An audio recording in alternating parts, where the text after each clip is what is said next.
Halo semuanya, kali ini kita akan membahas mengenai 4 faktor yang membedakan antara kenapa orang itu selalu sial dan kenapa orang itu selalu beruntung.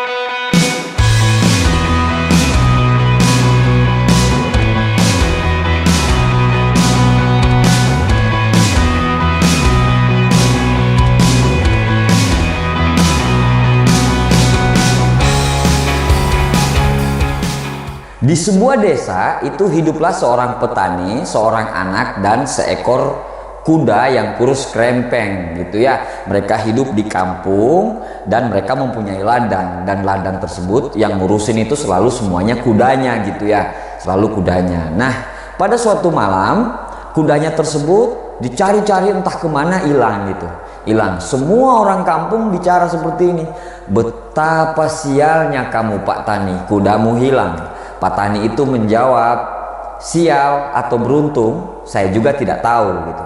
Nah, besok paginya tiba-tiba kampung tersebut itu dihebohkan dengan kedatangan 100 kuda jantan yang mengikuti kuda krempeng tersebut. Nah, akhirnya kuda krempeng tersebut akhirnya 100 kuda jantan itu menjadi miliknya Pak Tani. Ya, masuk ke ladangnya Pak Tani. Semua orang kampung bicara, betapa beruntungnya kamu Pak Tani. Pak Tani itu menjawab lagi, beruntung atau sial saya juga tidak tahu. Nah, esok paginya anak dari Pak Tani tersebut itu melatih salah satu ekor dari kuda jantan tersebut. Dia naik ke atas punggungnya, ya, dia naik ke atas punggungnya, dan karena masih hangat kuatnya itu kuda liar tersebut, akhirnya anaknya Pak Tani jatuh dari punggung tersebut dan diinjek sama kudanya. Akhirnya kakinya patah dan butuh waktu sangat lama untuk mengobati kakinya tersebut. Semua orang kampung yang melihat kejadian tersebut itu berkata, betapa sialnya kamu Pak Tani. Pak Tani tersebut lagi-lagi menjawab, sial atau beruntung saya juga tidak tahu. Ya, akhirnya keesokan paginya lagi, ya, panglima perang yang utusan raja itu datang untuk mencari anak-anak di atas usia 15 tahun untuk diajak berperang, karena itu perintah dari raja. Semua anak-anak di desa itu yang berusia di atas 15 tahun diajakin untuk berperang. Nah, panglima perang tersebut melihat anaknya Pak Tani tersebut, dia lihat anaknya tersebut masih terkulai lemah dan kakinya patah. Akhirnya dia berpikir ini nggak akan ada gunanya anaknya tersebut. Nah, akhirnya Pak Tani bilang, semua si panglima perang bilang, nggak usah ngajakin yang ini tidak akan berguna. Akhirnya semua satu desa yang anaknya tersebut nangis, dan pada saat itu mereka bilang, betapa beruntungnya kamu Pak Tani, anakmu nggak diajak untuk perang. Pak Tani itu tersebut lagi-lagi menjawab, beruntung atau sial saya juga tidak tahu. Dua paradoks sisi antara kesialan dan keberuntungan ini itu menarik perhatian atau menarik minat seorang profesor Richard Wiseman yang berasal dari University of Hertfordshire, Inggris. Dia mencoba melakukan penelitian kenapa orang ini selalu beruntung dan kenapa orang ini selalu sial. Nah, penelitiannya itu dinamakan The Lucky Project. Nah, dalam The Lucky Project itu banyak sekali yang dia lakukan, wawancara, menghitung gambar dan semuanya.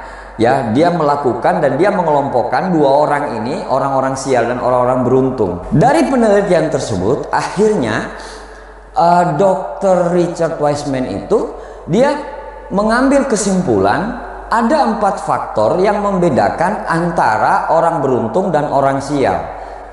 Nah, keempat faktor tersebut adalah yang pertama, sikap terhadap peluang. Nah, orang beruntung itu ternyata sangat lebih cair, sangat lebih fleksibel, sangat lebih terbuka terhadap yang namanya peluang. Ya, jadi pada saat dia melihat peluang, dia bukan cuma melihat dari sisi, oh saya dapat duitnya ini, tapi dia bisa melihat dari sisi-sisi yang lain. Misalnya dia tidak melihat cuman uangnya saja, tapi dia bisa melihat, oh iya, kalau saya menjalankan bisnis ini, saya akan bisa membangun network sosial yang baru, saya bisa mendapatkan teman baru, saya bisa mendapatkan ilmu baru.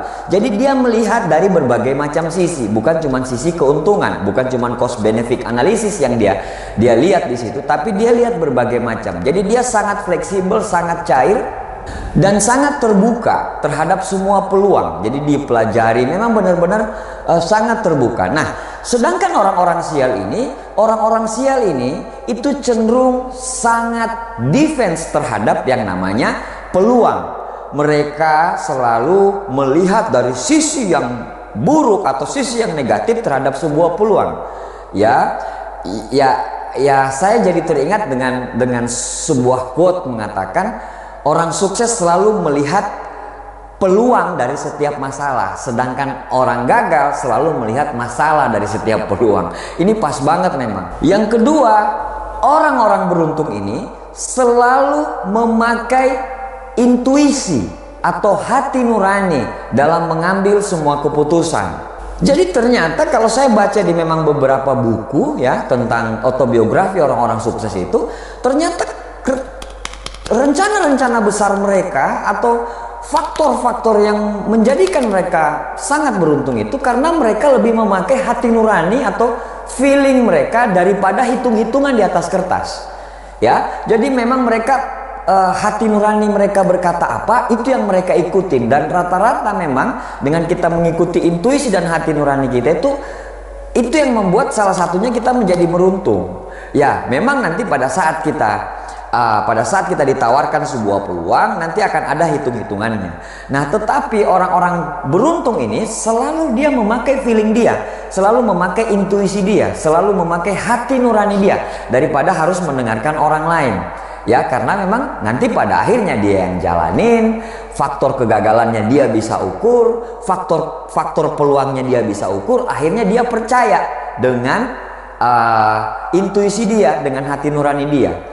Makanya kalau orang-orang beruntung ini untuk mempertajam intuisinya, kadang dia sering melakukan meditasi, sering melakukan zikir, ya, sering merenung, ya, sering sendiri merenungi apa yang tenang orangnya, ya, nggak keburu-buru. Nah, ini apa? Karena memang orang-orang yang beruntung itu selalu orang-orang yang perhitungannya matang, tetapi dia betul-betul pada suatu saat dia memakai intuisi dia untuk memutuskan sesuatu, dia bisa memutuskan sesuatu. Yang ketiga adalah orang beruntung selalu merasa kebaikan itu akan selalu bersama dia. Orang-orang beruntung ini pada saat kena masalah, mereka tidak merasa masalah itu adalah akhir dari cerita mereka. Tapi orang-orang beruntung ini melihat masalah itu sebagai batu loncatan untuk menuju kesuksesan dia. Nah, ini orang-orang yang selalu beruntung. Berbeda dengan orang-orang yang selalu kena masalah panik, kena masalah panik, kena masalah panik, kena masalah panik. Nah, kalau memangnya kita sudah panik, kita tidak bisa melakukan apapun yang kita mau. Akhirnya pikiran kita sudah tidak jernih lagi. Sedangkan orang-orang yang beruntung ini pada saat dia kena masalah, dia selalu bilang setelah habis masalah ini, kebaikan akan selalu datang, keajaiban itu akan selalu datang. Mereka selalu berprasangka baik terhadap hidup mereka. Mereka selalu berprasangka baik terhadap lingkungan mereka. Mereka selalu berprasangka baik dengan apa yang terjadi dengan mereka. Thinking positif, ya, thinking positif. Memang akhirnya kita jadi cerita, ada sebuah quote bilang seperti ini. Tidak akan kamu akan mendapatkan kehidupan yang positif dengan pikiran yang negatif. Itu benar sekali. Itu benar sekali. Dan orang-orang positif dan orang-orang positif selalu memakai pikiran positif untuk mendapatkan hal-hal yang positif. Yang keempat, orang-orang beruntung ini selalu mengubah hal-hal yang tidak baik menjadi baik. Selalu mengubah hal-hal yang buruk menjadi hal-hal yang baik, gitu ya. Dalam sebuah tes yang tes The Lucky Project-nya Profesor Richard Wiseman itu ada sebuah tes ya yang dilakukan. Ada pertanyaannya di situ. Pertanyaannya di situ, kalau kamu di dalam bank, kalau kamu di dalam sebuah bank, tiba-tiba datang perampok, Apa yang akan kamu lakukan? Nah, orang-orang sial ini langsung bilang, aduh kenapa aku harus berada di situ? Mati aku nanti, bagaimana keluargaku dan semuanya. Sedangkan orang-orang yang optimis ini bahkan menuliskan sebaliknya. Mereka bilang, beruntung sekali saya bisa berada di situ. Itu pengalaman yang berharga sekali. Sehingga saya akan bisa ceritakan sama orang, saya bisa tuliskan sama orang betapa mengerikan pengalaman tersebut. Jadi beda dua sudut pandang.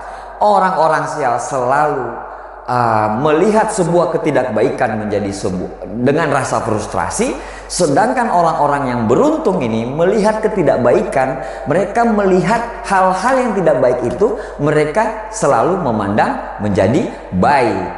Ada quote yang sangat luar biasa yang saya masih terpatri di hati nurani saya sampai sekarang, yaitu keberuntungan selalu memilih orang. Jadi beruntungnya orang itu dipilih. Dipilih dengan apa? Dengan thinking positif, ya, dengan melihat dunia positif, dengan melihat orang lain positif, dengan melihat sesuatu yang tidak baik itu menjadi sesuatu yang baik.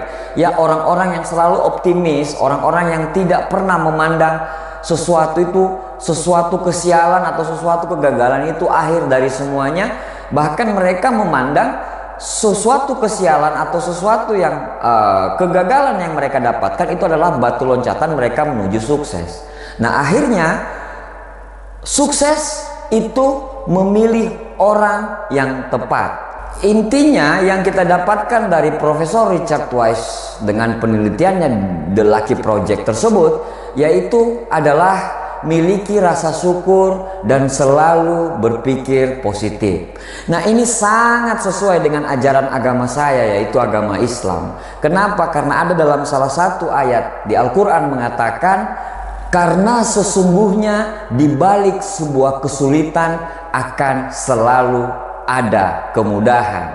Jadi intinya adalah selalu berprasangka baik, selalu berpikir positif, maka keberuntungan akan selalu menyertai kita semua. Semoga kita menjadi orang-orang yang selalu diliputi rasa beruntung dan rasa syukur. Terima kasih. Assalamualaikum warahmatullahi wabarakatuh. Sukses buat kita semuanya.